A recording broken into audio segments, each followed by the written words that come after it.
In today's episode, we look at the horrifying case of 13-year-old Jayme's kidnapping and the violent slaughtering of her parents. This is a case of unspeakable evil, but also of the most remarkable kind of evil. Keep watching as we reveal the very disturbing violence at the heart of this crime, and how Jayme was able to escape her dealer. Let's begin. October 14, 2018 was the date the residents of Buron in Wisconsin will never forget. While James and Denise Kloss tucked their 13-year-old daughter Jayme into bed that night, little did they know that a terrible event was about to occur. There was an intruder who had made some really sick assumptions about the Kloss family.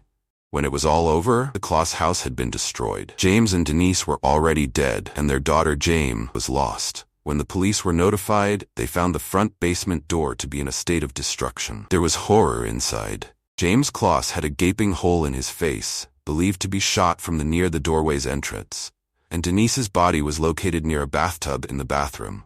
Only evidence suggestive of her abduction remained, and it was of Jayme's whereabouts that they were anxious to know. Jayme was reported missing later that night. They even potentially showed signs of being a leading character, and moved through the landscape of potential witnesses, and this was the police's best error. The area did not have a blood or tire print. Only some shells were supposing it was his weapon. Several spent weeks after Jayme reporting, envisaging a hunt for the lady's maid in Butte County. Decock replied no. Despite having, he says, optimism is buoyed in the local police. The gravity of the situation was aggravated by the uncertainty of the county sheriff in Barron, who ordered a complete search. More than 100 spent weeks around the countryside. 2 weeks after the examination was initiated, something unusual happened on the site. A person identified as Kyle Jankianis was discovered inside Kloss's house. He intruded into the house and was found in possession of things that belonged to Jayme. Understandably, the police had suspicions that this Kyle could be connected to the murders and the abduction.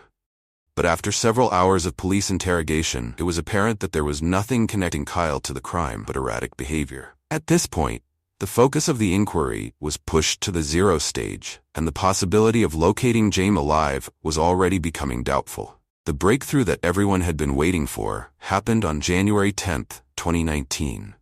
Jayme burst out the lines of defense after being held captive for 88 days.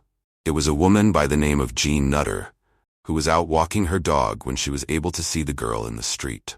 Jayme, who had oversized shoes and appeared distressed, went over to Jean and introduced herself. Worried about the girl, Jean rushed Jayme to her neighbor's house, where they called an emergency number. Jayme was taken by Jake Patterson, who was 21 years. He had held Jayme in a remote cabin for several months, where she underwent psychological torture at the hands of her abductors. He forced her many times to go to bed under his bed, sometimes locking her in boards and boxes with weights. Jayme could not escape from any situation, and every day of her life was spent in fear that she or someone else would be killed the next day. The reason that Jayme was targeted by Jake Patterson was as horrifying as the act itself. He clearly said that he knew nothing about the Kloss family. One day, while waiting for her school bus, he had seen Jayme, and he resolved to capture her that very day.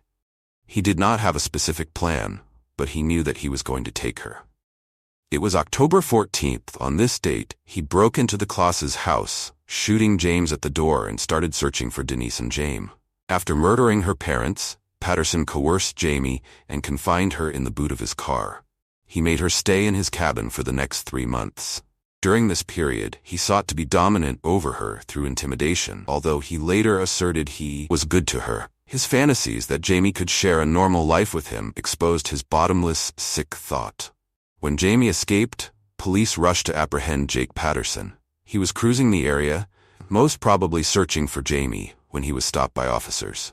Without any delay, Patterson admitted to all, rather crassly saying, "I did it." It gave him absolute pleasure to reveal how he had taken great care in plotting the abduction and how he avoided leaving traces at the place of occurrence of the crime. Jake Patterson was captured, accused of 2 counts of first-degree deliberate murder and 1 dose of abduction. Life in state prison, with no parole options, was his sentence. During the course of the trial, James still stood firm, a source of power no matter the severe losses that she had to go through. In a statement that she passed through her lawyer, Jayme stated, "He thought he had the control over me, and he was wrong.